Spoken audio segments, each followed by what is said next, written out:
Okay, hi. I'm Pandu from the Red Closet. History most often written by the victors. Etruria was conquered and assimilated into the rapidly expanding Roman Empire of Europe. That's how ancient historians write about their history. The Etruscans are no better known than the Roman fame, which has been written in volumes by many historians, from ancient historians to contemporary historians. The reason? Because Rome was the victor of the battle. So, in this episode I'm gonna talk about Etruscan War.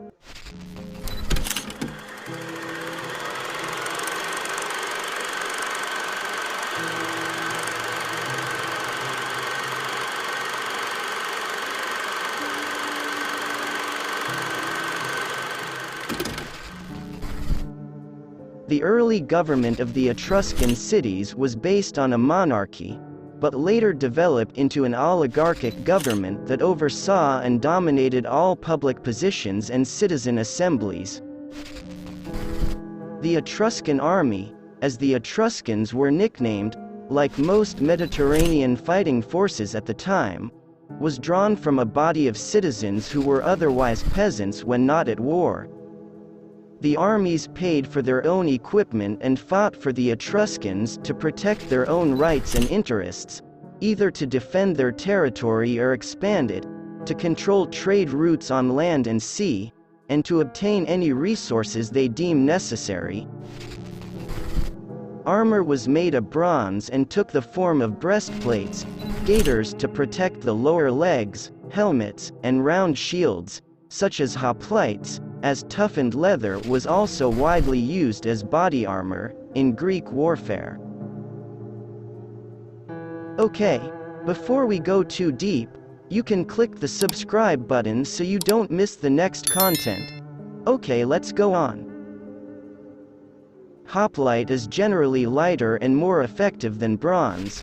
Such a perishable material will not last as much as bronze armor has. The main weapons are a bronze spear and a double-edged sword. Inscriptions from Vetulonia depict an Etruscan warrior carrying a double axe, but this may have been a symbol of authority rather than a weapon. However, it is important to note here that some of these weapons, and helmets in particular, may have only had symbolic ritual purposes and may not actually be used in combat. Many Etruscan cities were protected by city walls.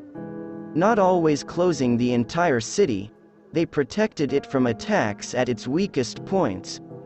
Parts of the surviving fortification walls at Cerveteri, Tarquinia, Veii, Vulcae, and other cities, made of mud bricks on stone plinths are entirely of tough blocks, mostly from the 5th century BC.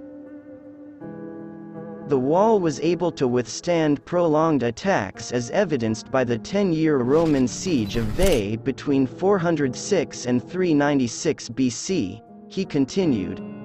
The Etruscan army of part-time soldiers, perhaps recruited on the basis of kinship or clan membership, proved no match for the Roman army. The Roman army was more professional and tactically dynamic, being able to make use of greater resources, both men and equipment. In 281 to 280 BC, victories for the Roman army against the likes of Tarquinia, Orvieto, and Vulcae. It can be concluded that most of Etruria eventually fell under Roman control. Through a mixture of diplomacy, alliances, prolonged armistice, and military might, the Romans had established themselves as rulers of Italy. Okay, that's all from Etruscan War Story. If you have a request or suggestion, you can write it in the comment below. If you like this content, please share this video to your friends, your family, your girlfriend or boyfriend. And don't forget to like, comment and subscribe. Thank you all.